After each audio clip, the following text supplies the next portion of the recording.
Hello students, स्वागत है आपका मेरे चैनल कॉमर्स गुरुजी पर। और आज जो मैं एक सीरीज स्टार्ट कर रहा हूँ most important questions of economics में इंडियन इकोनॉमिक डेवलपमेंट का। ये सीरीज आपके लिए बहुत ज़्यादा इंपॉर्टेंट होने वाली है क्योंकि मैं इसमें आपको सभी सारे इंफॉर्मेशनल वीडियोस बनाऊंगा प्लस मोस्ट इंपोर्टेंट क्वेश्चंस बताने वाला हूँ। और आपसे एक छोटी सी रिक्वेस्ट रहेगी कि प्लीज़ इस पूरी सीरीज को देखिएगा। आज हम कवर करेंगे इंडियन इकोनॉमिक डेवलपमेंट का जो फर्स्ट चैप्टर है इंडियन इकोनॉमिक डेवलपमेंट उसको, प्लस 5 इयर्स प्लान वाला, रिफॉर्म्स वाला, यानी कि शुरुआत के जो 4 चैप्टर्स हैं, जो पहली यूनिट्स है उसके MCQs, hots, case based question वो सब कवर करेंगे और मैं आपको समझाता भी जाऊंगा, है ना। वीडियो को स्टार्ट करने से पहले मेरा व्हाट्सएप नंबर है 9690105047। यहाँ पे आप मेरे से व्हाट्सएप करके डाउट्स वगैरह पूछ सकते हैं, मेरे ग्रुप में ऐड हो सकते हैं। डिस्क्रिप्शन में आपको मेरी इंस्टाग्राम आईडी मिल जाएगी, वहां जाके फॉलो कर सकते हैं, सपोर्ट कर सकते हैं। प्लस आपको अगर मेरे से लाइव क्लासेस लेनी है उसकी भी जानकारी ले सकते हैं। चलिए अब स्टार्ट करते हैं। सबसे पहले आपसे पूछ रहा है, in which year railways were introduced in India. हमारा जो रेलवेज है वो 1850 में आया था और जो पहली ट्रेन चली थी वो चली थी 1853 में, from Bombay to Thane. Next question है, when was India first official census operation undertaken. Bharat का पॉपुलेशन सेंसस कब मेजर किया गया था? 1881 में किया गया था और हर 10 साल बाद ये मेजर किया जाता है।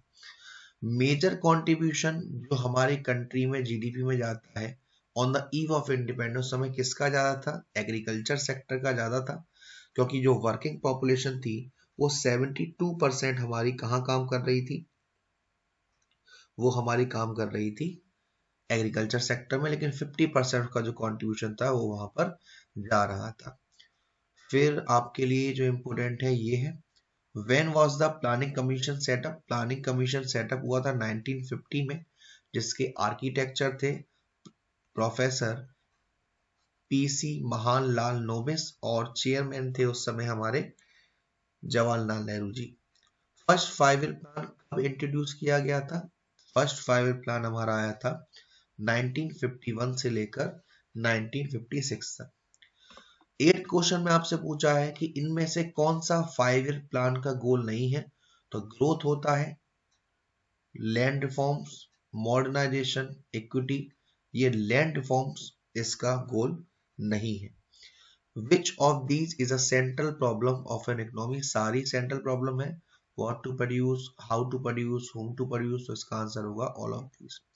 In which type of economy means of production are owned control operated by government. किसमें सारी जो चीज है वो गवर्नमेंट के द्वारा ही करी जाती है? वो हमारी होती है सोशलिस्ट इकोनॉमी। आरबीआई हमारी कब सेटअप हुई थी?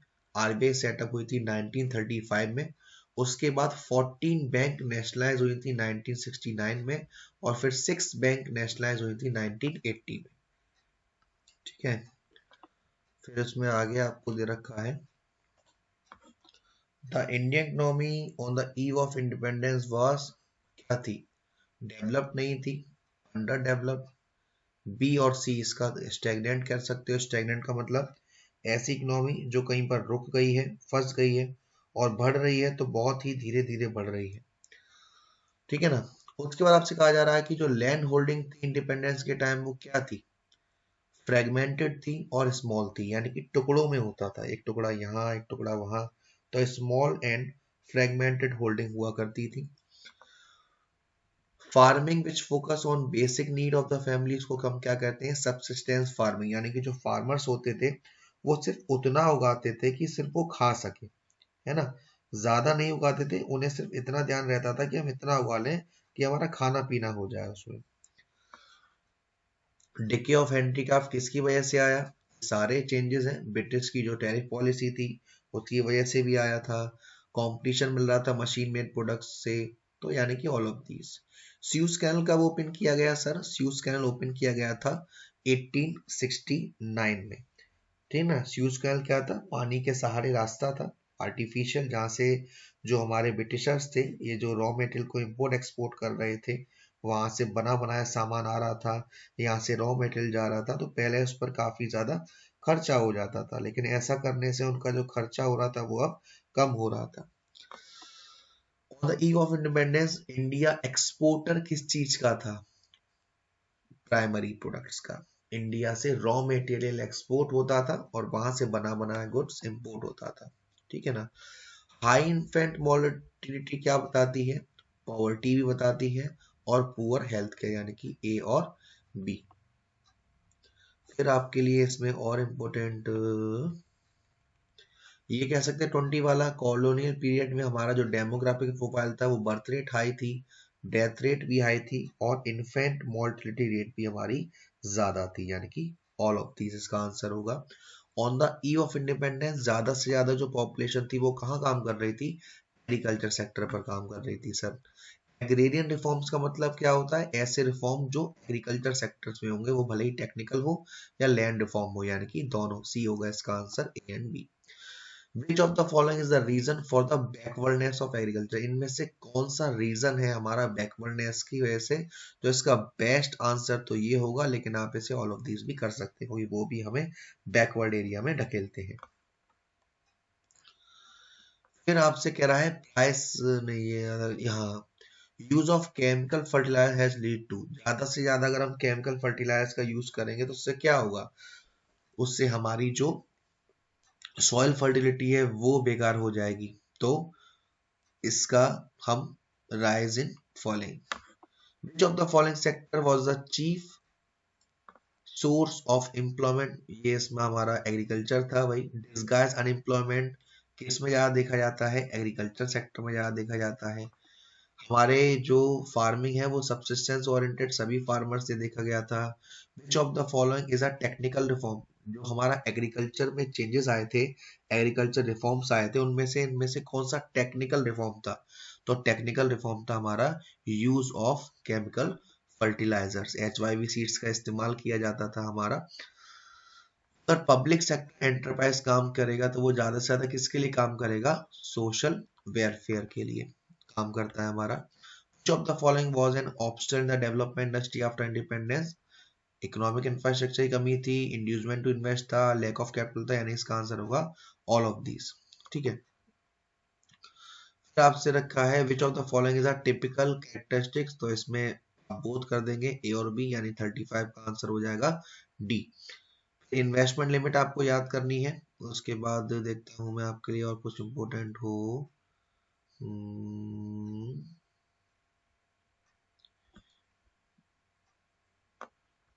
इसमें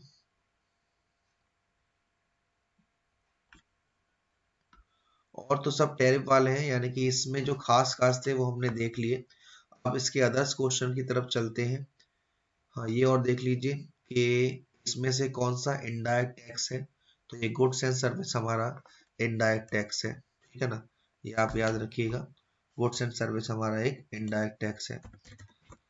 अब देखते हैं बड़े बड़े क्वेश्चंस, जैसे कि शॉर्ट आंसर जो 3 से 4 मार्क्स के हैं। पहला कह रहा है how was the zamindari system of land settlement responsible for the stagnation of Indian agriculture? जो हमारा इंडियन एग्रीकल्चर था वो स्टेगनेंट हो गया था किसकी वजह से? जमींदारी सिस्टम की वजह से। तो यहाँ पे आपको बताना है कैसे। तो आंसर भी देखिए साथ साथ कि लैंग्वेज आप क्या लिखेंगे, किस तरीके से आपको लैंग्वेज प्रेजेंट करनी है। तो यहाँ पे कह रहा है कि the zamindari system of land settlement was responsible, इसके लिए क्यों?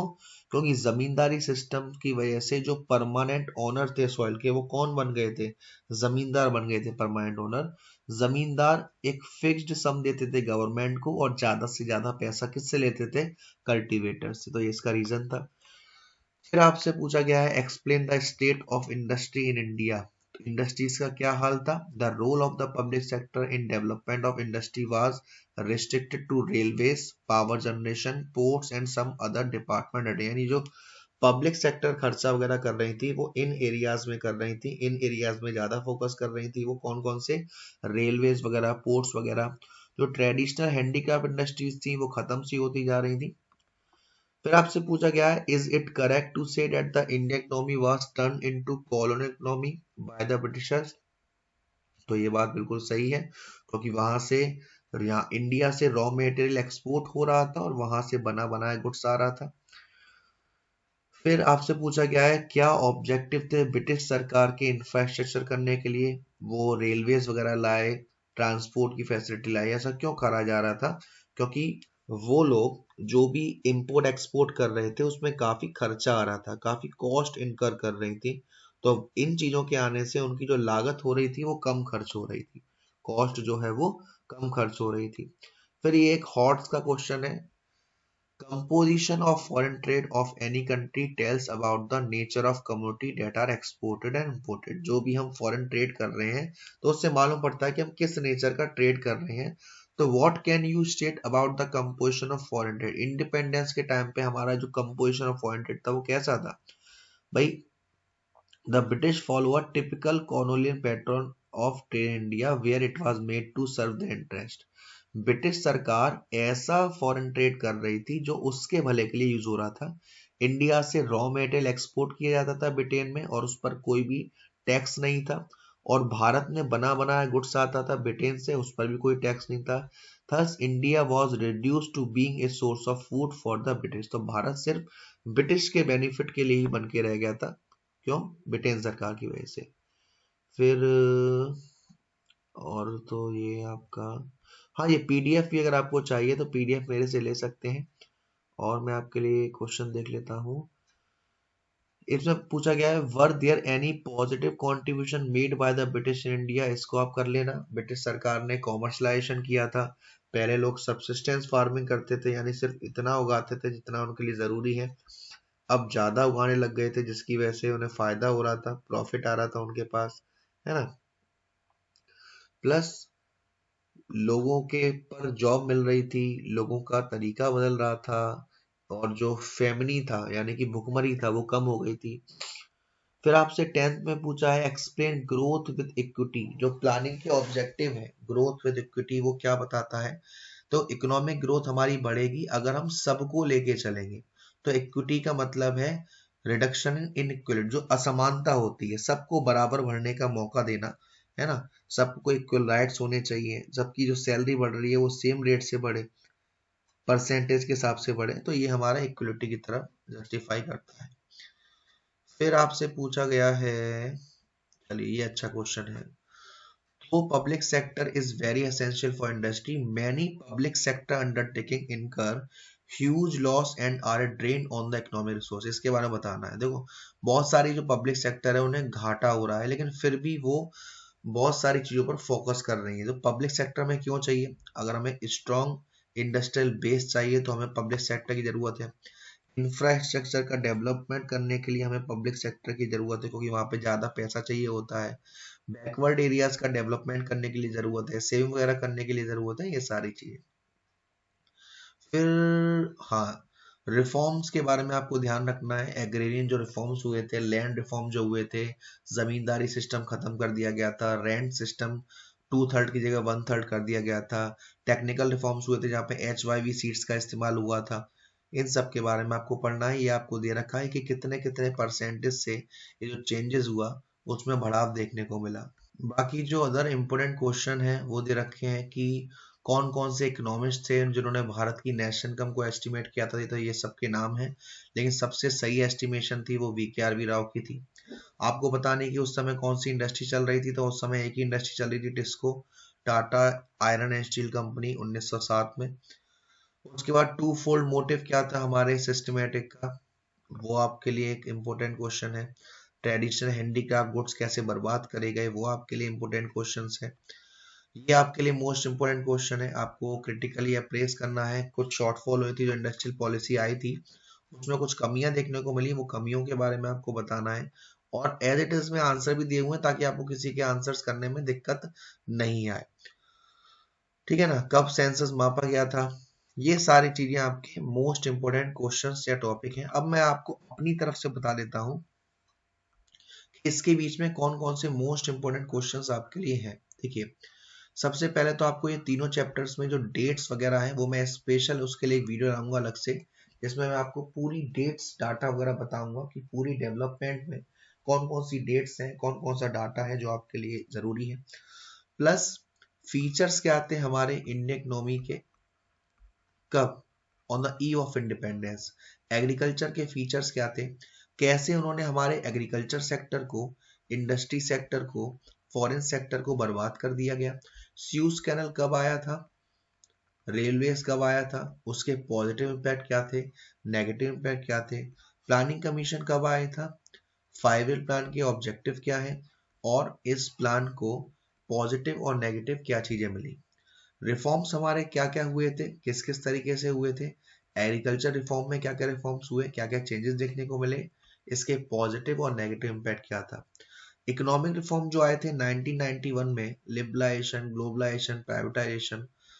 तो लिबरलाइजेशन में क्या क्या चेंजेस हुए, ग्लोबलाइजेशन में क्या क्या चेंजेस हुए, और प्राइवेटाइजेशन में क्या क्या चेंजेस हुए, ये आपके लिए इंपॉर्टेंट है। तो आज की वीडियो के लिए इतना ही। अगली वीडियो में मैं आपके लिए सैंपल पेपर लाऊंगा जिसमें मैं सिर्फ इंडियन इकोनॉमिक डेवलपमेंट के क्वेश्चंस आपको करवाऊंगा, मोस्ट इंपोर्टेंट। आपसे बस मेरी एक छोटी सी गुजारिश रहेगी कि बस ऐसे ही साथ देते रहिए, सपोर्ट करते रहिए। वीडियो पसंद आई तो वीडियो को लाइक जरूर करेगा, शेयर जरूर करेगा। अब तक चैनल सब्सक्राइब नहीं किया है तो सब्सक्राइब कर दीजिएगा। Thank you so much, love you all.